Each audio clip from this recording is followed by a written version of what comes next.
Vamos mudar de assunto e vindo aqui para São Paulo. O governo de São Paulo, Tarcísio de Freitas, sancionou ontem a lei que estabelece escolas cívico-militares do estado de São Paulo, para delírio de Jean Willis. A expectativa do governo paulista é que sejam abertas de 50 a 100 unidades no novo modelo em 2025. Com o projeto, as escolas que aderirem ao sistema terão ao menos um policial militar da reserva como monitor para desenvolver atividades extracurriculares. Em seu discurso, Tarcísio disse que a adesão é voluntária. Vamos ouvir esse trecho. A adesão é voluntária. Ninguém vai ser obrigado a estudar numa escola cívico-militar. Só vai estudar quem quiser. A comunidade escolar vai ter que querer, vai ter que topar. Aquele município vai ter que topar. E é interessante que hoje em dia tem gente que fala assim: isso é ruim porque não deixa fluir a criatividade dos nossos jovens. Será? Será que é ruim? Será que não valeu a pena ter buscado o mérito? A minha turma do Colégio Militar deu médicos, deu engenheiros, deu advogados, deu promotores de justiça, engenheiros que se graduaram no Instituto Militar de Engenharia, no Instituto Tecnológico de Aeronáutica. A minha turma do Colégio Militar fez 3 ministros de Estado. Um ministro do Tribunal de Contas da União, um governador do Estado de São Paulo. Diego Tavares, uma coisa é certa: o resultado técnico da qualidade de ensino das escolas cívico-militares é indiscutível. E parece também que lá tem ensino, tem qualidade. E outros temas ideológicos, como o toalete que vai ser usado pelo estudante, ficam deixados em segundo plano. Você concorda que é uma boa ou você acha que é uma forma de doutrinação dos alunos? Capês, a nossa opinião ela se torna relevante quando nós não temos dados para avaliar alguma coisa. Aí a gente tem que exercer um pouquinho do nosso achismo. Eu acho que as escolas cívico-militares são um modelo excelente, mas eu não preciso achar nada, porque os números comprovam a excelência das escolas cívico-militares. As escolas cívico-militares que foram implantadas pelo governo federal, isso é dado do MEC, qualquer um pode consultar isso nos portais oficiais do governo federal, apresentaram redução de 80% da evasão escolar, apresentaram redução de 80% de violência física, de 70 e tantos por cento na violência verbal. Alunos das escolas cívico-militares estão ganhando Olimpíadas de Matemática ao redor do mundo. É óbvio que é um modelo a ser replicado.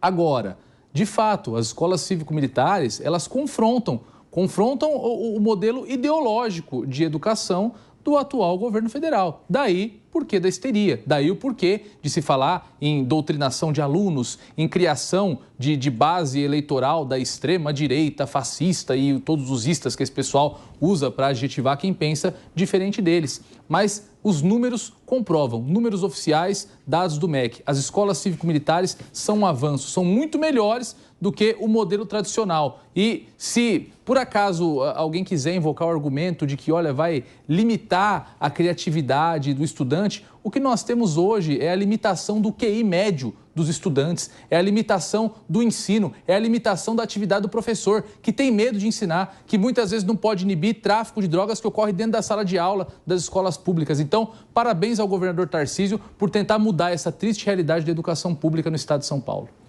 Wilson Pedroso, eu devo muito do conhecimento que eu adquiri ao primário que eu fiz, né? Que é hoje o ensino fundamental, né? Ensino básico. Eu estudei no Externato Macedo Vieira, na Rua Loureiro da Cruz, no bairro da Aclimação, Good Bairro. E veja, lá toda segunda-feira de manhã, as crianças estavam enfileiradas, cantando o hino nacional com a mão no peito, e tínhamos uma disciplina extremamente rígida. A diretora escolar, na época uma senhora, já era muito idosa na época, e tinha mais ou menos a mesma altura que nós, estudantes de 7 anos. E ela conseguiu verificar no meio da fila, Wilson Pedroso, que a botinha preta que eu estava usando com a meia 3/4, tinha no friso, ele era marrom e também não era preto.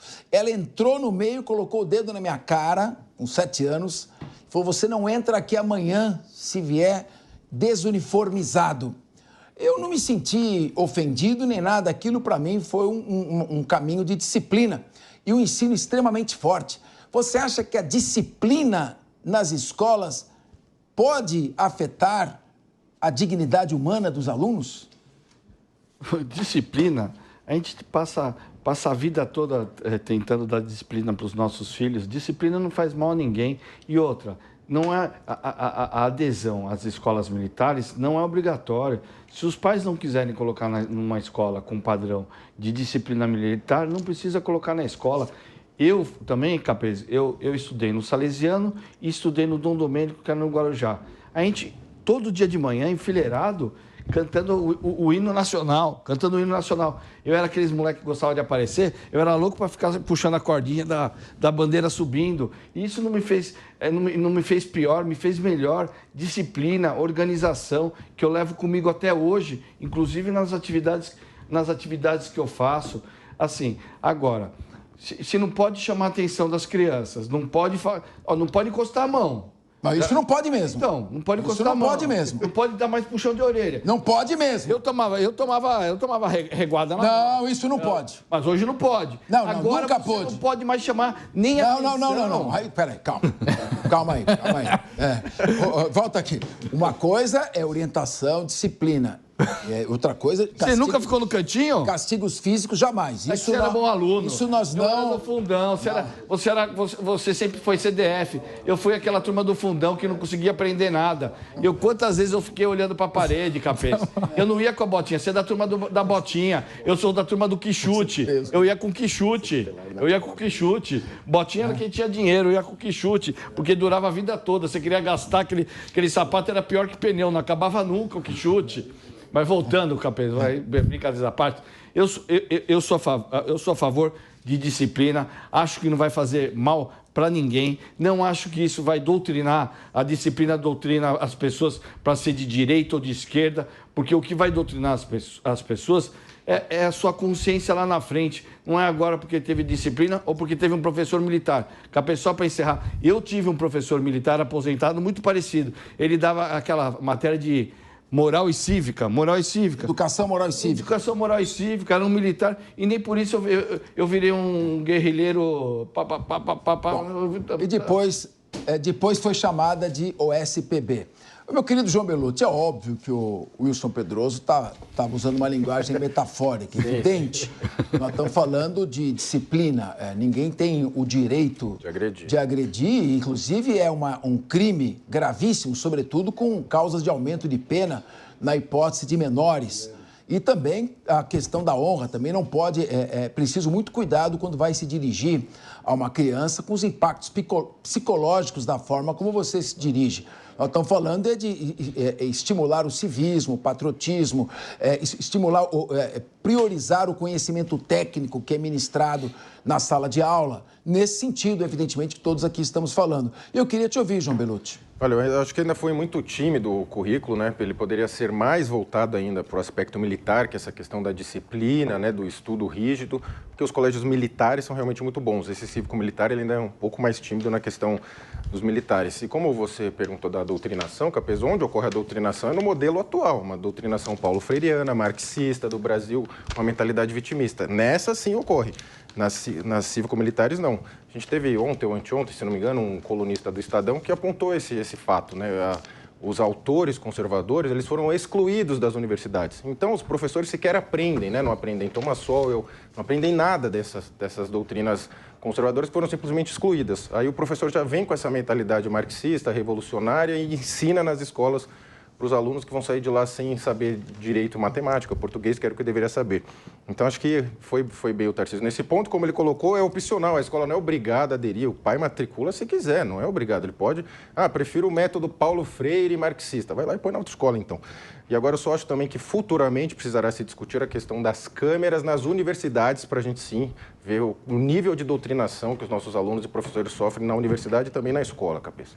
Leandro Ferreira, você não acha que ideologia, seja de direita, seja de esquerda, não tem que entrar numa sala de aula? Sala de aula tem que entrar bom ensino de matemática, de geografia, de história, qualidade de ensino, preparar os nossos alunos para inserção no mercado de trabalho, para pesquisa, para contribuição para o desenvolvimento nacional. Você não acha que a gente perde muito tempo discutindo essas questões que são absolutamente marginais, acessórias, quando o principal é um professor bem remunerado, bem estimulado, na sala de aula, ministrando matéria e fazendo com que o aluno se engaje e se desenvolva naquele ensinamento? Não é isso que falta? Quantos engenheiros nós precisamos formar aqui no Brasil? Ensino científico, TI, ensino técnico, voltado à efetiva ação. Nós não estamos muito teóricos num país que precisa de crescimento econômico? E não é isso que a base da educação, a qualidade da educação, do ensino, não seria fundamental? Aí eu pergunto, nesse contexto, você é contra uma escola cívico-militar? Olha, eu entendo que precisa de tudo isso que o Capês colocou enquanto habilidades e competências que devem ser transferidas para crianças e adolescentes em idade escolar. Né? Mas eu entendo também, Capês, que você mencionou, assim, de forma um pouco genérica, a questão ideológica. Isso diz respeito à diversidade. Diversidade histórica, diversidade cultural, diversidade geográfica. Tudo isso é objeto da ideologia também. E eu compreendo que o correto é que se faça a apresentação para esses estudantes de diferentes escolas, matrizes de pensamento, de diferentes fios condutores do conhecimento humano, e aí a pessoa decide se vai se dedicar às exatas, às humanas, ou se compreende que alguma ideologia historicamente constituída faz sentido para ela ou não. Agora, o que eu entendo sobre as escolas cívico-militares é o seguinte: primeiro que os militares que vão fazer parte são aposentados e aí sim vão poder receber uma remuneração extra. Seria ideal que os militares não precisassem ser forçados a continuar trabalhando depois de irem para a reserva para ter uma remuneração digna. É uma pena que a remuneração paga aos policiais e aos professores no estado de São Paulo não alcance os patamares que faça com que o cara, depois de aposentado ou depois de ter passado para a reserva, fique tranquilo. Ele vai ter que entrar lá para a escola para ter um acréscimo salarial que não teve ao longo de toda a carreira. Sabe o que é isso? É um jeito de transferir recursos para policiais que não foram valorizados a vida inteira. No final das contas, quem é que vai trabalhar? Vai ter concurso público? Vai ser algo que vai ter um chamamento, um processo seletivo, que a gente vai saber se o PM que está indo para lá é o PM de qualidade ou vai ficar ali regionalmente para decidir. Isso pode virar um cabidão. Isso pode virar um cabidão porque o cara que não se valorizou a carreira inteira como policial, por causa das políticas do governo do estado de São Paulo, vai ter que ir lá para receber esse salário extra. O mesmo vale para os professores normais.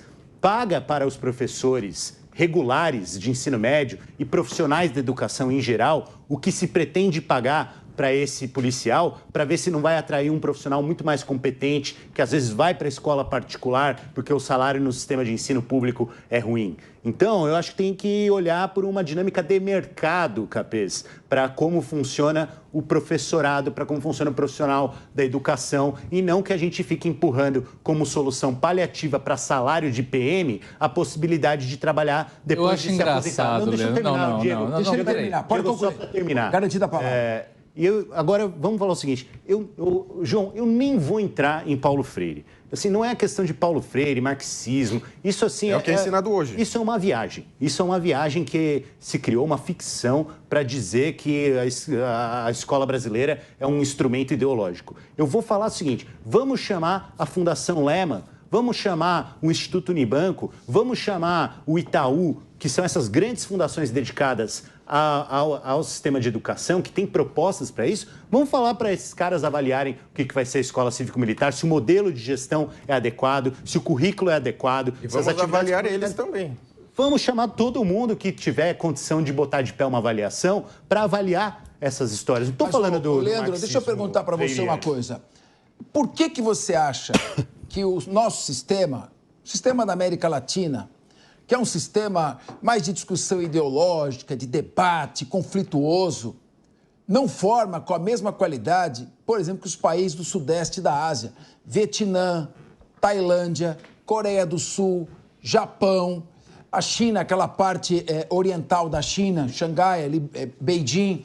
Por que você acha que o ensino é pior e também não chega nem ao ensino europeu e norte-americano? Claro que nós temos condições sociais menos favoráveis, mas o Estado poderia fazer mais em termos de melhorar a qualidade daquele ensino que é ministrado na sala de aula. Não é por falta de recurso, que tem bastante recurso. Opa, calma lá. Eu estive na Finlândia em 2018, visitei uma escola. Pergunta quanto ganha um professor na Finlândia, que tem o melhor ensino do mundo, né? E quanto ganha um professor no Brasil. No Brasil, o que a gente tem, Capês, você sabe disso, são ilhas de excelência no serviço público. Você tem aquela carreira no governo federal que é super bem estruturada e paga bem. Você tem a escola, aqui em São Paulo tinha o Cefet, agora Instituto Federal, né? Bastante conhecido. Você tem o Cefet, que tem um ensino de qualidade. Você tem escolas que não são essas do Tarcísio ou do Bolsonaro, cívico-militares, mas que são escolas das próprias Forças Armadas, que são ilhas de excelência. Por quê? Porque pagam bem os profissionais, porque tem recurso para estruturar a sua infraestrutura, porque tem ensino em tempo integral, porque tem contraturno, porque tem merenda adequada. É dinheiro que precisa pôr para dentro do sistema de educação. Falta, sim, recurso e falta boa gestão. Coisa que... Lembrou, 16 horas acaba o programa, né? É muito mais fácil de fazer boa gestão em meia dúzia de escola. Foi Diego. Meia dúzia de Instituto Federal. Eu acho engraçado.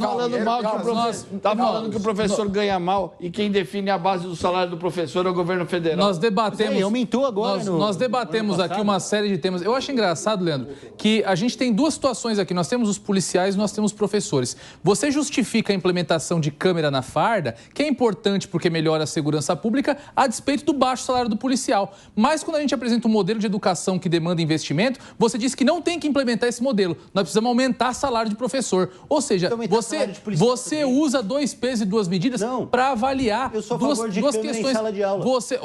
Maravilha, eu também sou. Agora, a grande questão... Você acha que o Leandro está fugindo do tema? Sem dúvida. Até o momento ele não falou se ele concorda ou discorda. Mas tem uma coisa, Leandro, eu vou concordar uma coisa. Eu vou concordar. É igual o Moro com o Dallagnol. Deixa eu concordar.